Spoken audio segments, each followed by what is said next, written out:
Kami amat mengharap di peringkat pengurusan atasan semangat G2, semangat berpasukan ini dapat dikekalkan, dan yang paling penting sekali kita akan dapat memberikan perkhidmatan yang terbaik kepada negara yang tercinta ini.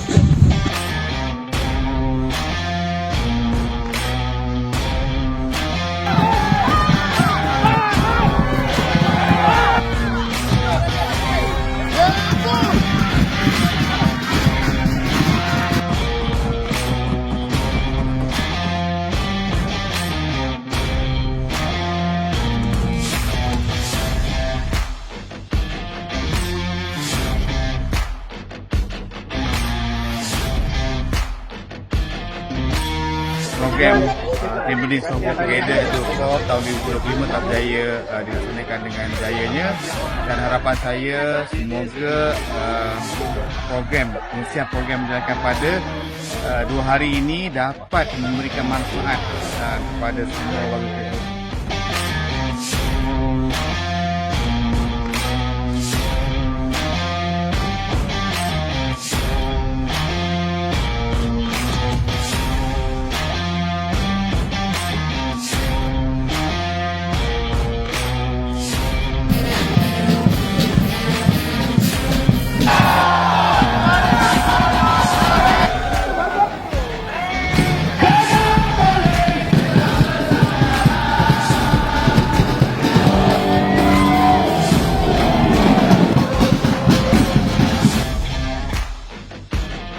Okey, medal yang kita berikan ini adalah medal yang pertama kali diperkenalkan oleh SW Corp melalui proses rincian kulit durian.